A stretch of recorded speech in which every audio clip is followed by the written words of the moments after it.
So Kyle, tell us about Cyber AI. Okay, so Cyber AI, we're a cybersecurity company and social enterprise, all about helping people stay safe online against fraud and scams, and offline, because we do realize that people get targeted offline as well. So just all about awareness and keeping people safe.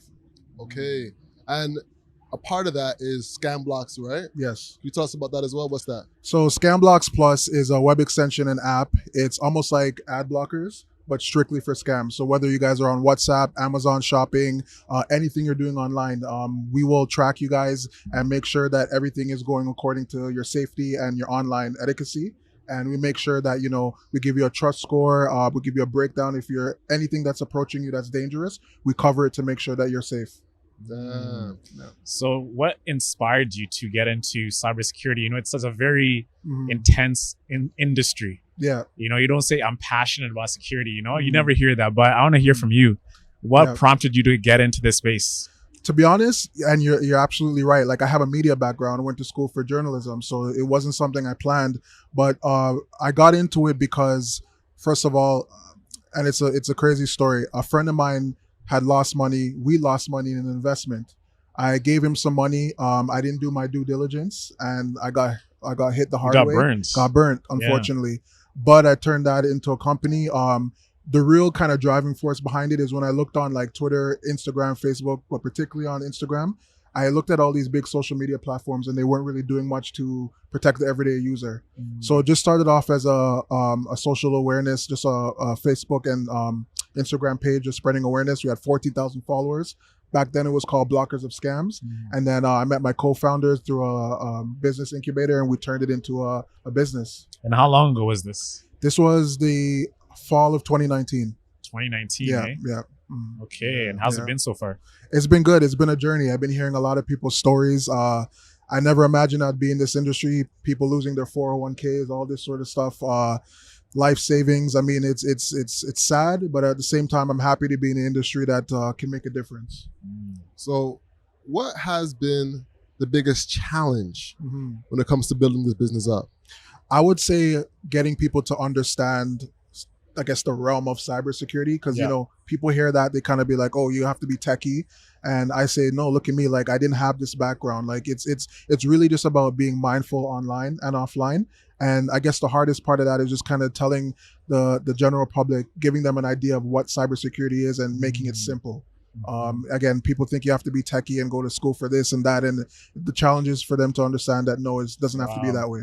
Yeah. I'm curious, man. I mean, you spoke about 401ks, a lot of losses.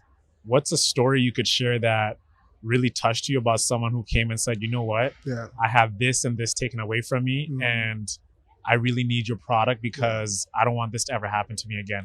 Perfect. So I have a client and actually he works at BMO and he was telling me that his grandma moved in with him. Grandpa died. Grandma moved in with the family.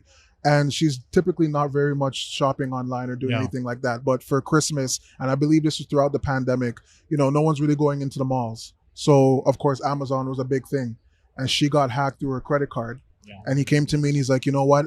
Obviously, and that time our product was just new. He said to me, you know what? I was doing our free trial. I'm going to pay for this. I want my grandma to be using this. You know what I mean? And I said, honestly, like this is what it's there before. I'm sorry we weren't able to help her from before, but now that you have it, it's stories like that. That's like, you know what? These are real people. Like everyone's losing money in some way, some form. Even if it's $5, we want it to stop. Yeah, I mean, I've heard some crazy stories. My sister works at American Express, and she tells me like how these elderly people are targeted. And this one guy had $100,000 wiped out of his account because he had someone, elderly people don't know what's going on, right? This guy calls him posing as his grandson. He's like, hey, grandpa, this, whatever. And he thinks this is like his grandchild, right? Gives him his credit card information, wipes out, goes back to American Express.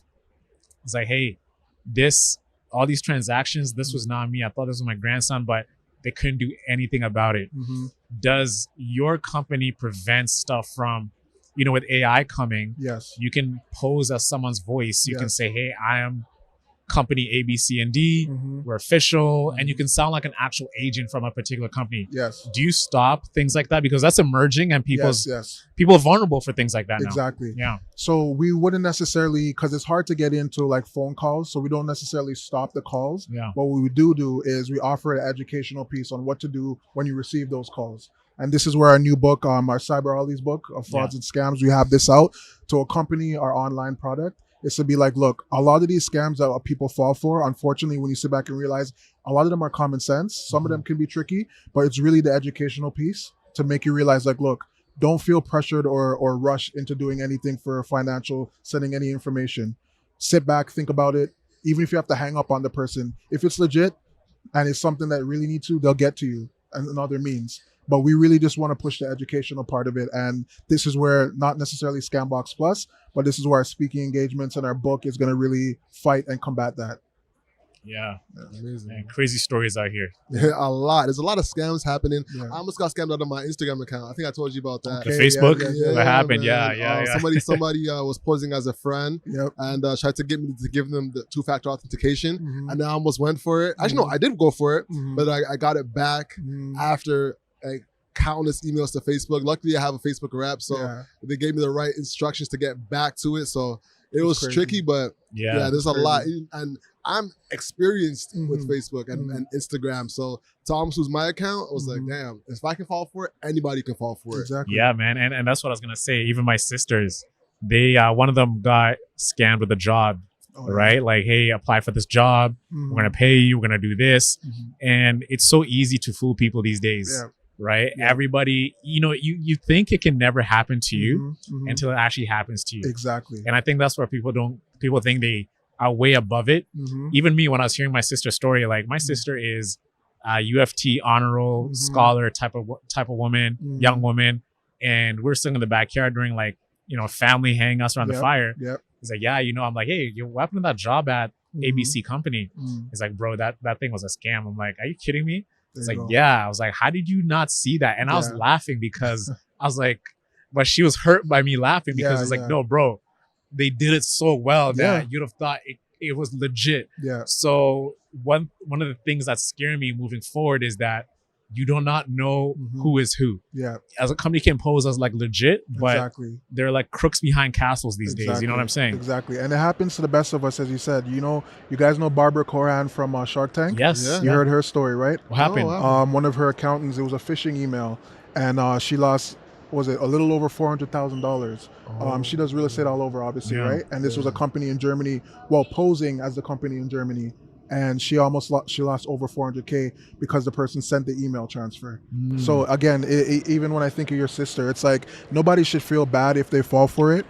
You're not looking for it. Like, you go to your job, whatever you're in, media, whatever you're in, if you're not trained to see these things or don't have some sort of technology to help you, they're getting smarter as the days go on. So nobody should feel bad.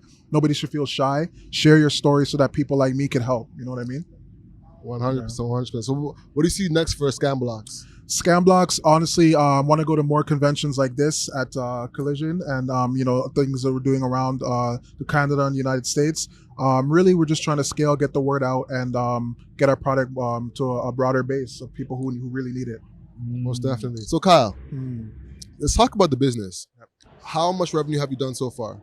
So right now we have 214 paid customers on our annual plan, $49.99 a year and $4.99 a month.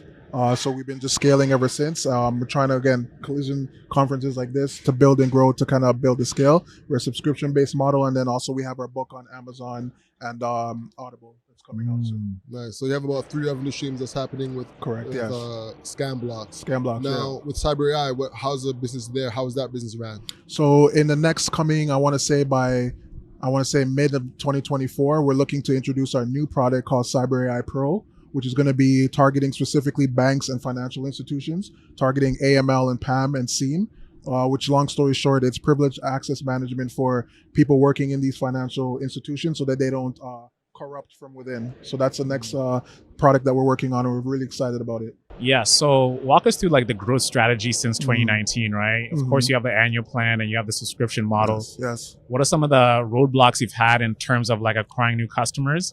And once you got over those roadblocks, how did you like really turn up the dial to scale it?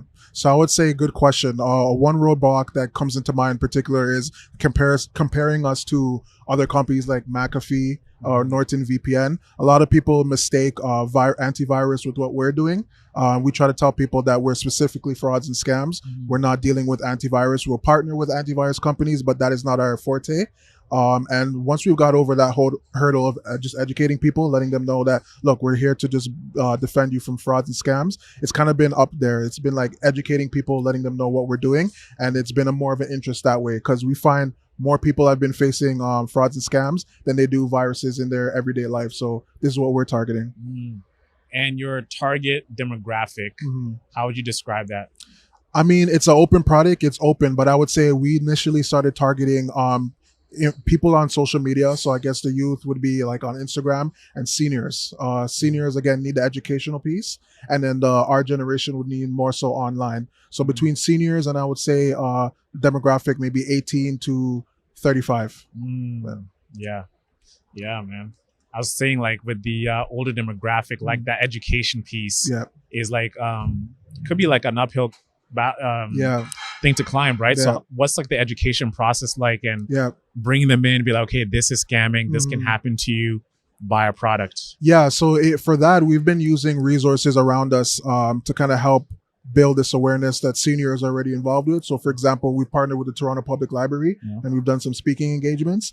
We're also part of a incubator, Seneca Helix, out of Seneca College, where we bring entrepreneurs and seniors there to kind of have talks. And then we're looking to target the Toronto District School Board as well to get the youth in there. So really it's about going where the seniors are, going where these people are, where they're comfortable, they're open to ask us questions, and then we bring that educational piece to them. Amazing. Awesome, man. So with that being said, I think it's a good note to wrap up on. Moving forward, for any entrepreneur, what advice do you have for them? I would say find a strong team. There's really no island, no man's an island. I really believe that. Find people who are passionate about what you're doing and link up with them and have solid co-founders, and there's nothing but up from that. Most definitely. With that being said, the hustle is what you can control. So control your life. I control your grind. I'm Alex. And I'm Ono Sinde. Kyle Rose, Scamblocks Plus. All right, on to the next one. Thank you so much for checking out this episode. Make sure you visit hustleovereverything.co and cop some fire merch that we have in the store. And then we'll see you in the next episode.